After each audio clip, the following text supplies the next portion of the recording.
अब ऐसे में सवाल उठ रहा है कि पिछले कुछ सालों से नीतीश कुमार पर यह गंभीर आरोप चस्पा हो रहा है कि नीतीश बाबू का सुशासन कहाँ है, अपराध पर नियंत्रण लग नहीं पा रहा था।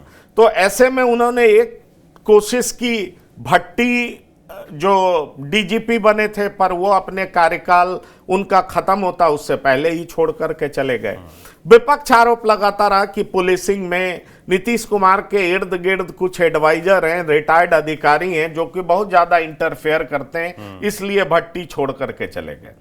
फिर कुछ समय के लिए आलोक राज बनाए गए, इंचार्ज बनाए गए, आलोक राज को भी हटा दिया गया, उन्हें फुल फ्लेजेड डीजीपी नहीं बनाया गया। अब देखिए डीजीपी किनको बनाया गया, तो विनय कुमार को बनाया गया। लेकिन विनय कुमार डीजीपी तो बने हैं, पर दूसरी तरफ एडीजी हेडक्वार्टर कुंदन कृष्णन को बनाया गया। कुंदन कृष्णन के पास जो कहा जा रहा है वो एसटीएफ भी है।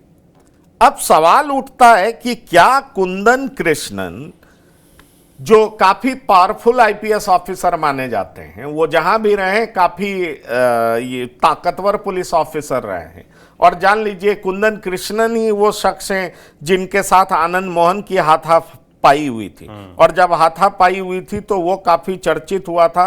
आनंद मोहन ने हाथ उठा दिया था तो कुंदन कृष्णन ने भी हाथ उठा दिया था, और उस समय आनंद मोहन की तूती बोलती थी, रॉबिन हुड कहलाते थे, बाहुबली कहलाते थे। अब ऐसे में सवाल उठता है कि एक हेडक्वार्टर के भीतर, क्योंकि हमें यह भी देखना पड़ेगा कि कुंदन कृष्णन जो है वो जिस समाज से आते हैं उसी समाज के नीतीश कुमार है, तो क्या जो नए डीजीपी आए हैं उनको क्या फ्रीली काम करने का मौका मिलेगा, एक सवाल उठ रहा है। एक सवाल यह भी उठ रहा है कि क्या पुलिस महकमा में दो पोल होगा, मतलब दो ताकतें होंगी, क्या पुलिस महकमा दो ताकतों के बीच में बटेगा? निश्चित तौर पर विनय कुमार दबने वाले नहीं है। विनय कुमार के बारे में कहा जाता है वो बहुत सॉफ्ट स्पोकन है, लेकिन पेपर पे बहुत टाइट एक्शन लेते हैं। ये बात जान लीजिए, विनय कुमार के बारे में कहा जाता है कि बेदाग ऑफिसर है, किसी से डरते नहीं है। जब वो सीआईडी में भी थे तो उन्होंने जोरदार काम किया था तमाम अपराधियों के खिलाफ।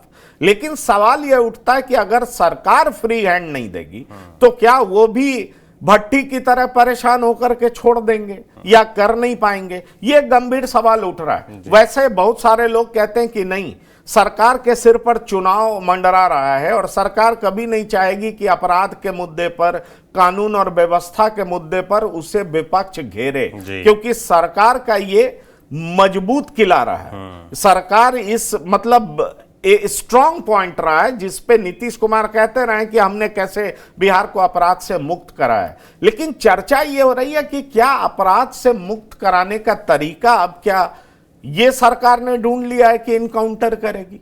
क्योंकि अजय राय का इनकाउंटर तो हुआ है। अब ऐसे में ये सच है अजय राय कुख्यात अपराधी थे, बहुत तरह का केस था, मुकदमा था, पर बिहार में इनकाउंटर की कहानी आप रेयरली सुने होंगे, आपको सुनाई दिया नहीं होगा। ऐसे में पटना में इनकाउंटर होना ये एक बड़ी बात है। तो ऐसे में सवाल उठ रहा है कि जो ये कुंदन कृष्णन आए हैं वो इनकाउंटर पर भरोसा करते हैं, तो सवाल ये उठ रहा है कि क्या इनकाउंटर का सहारा बिहार पुलिस लेगी?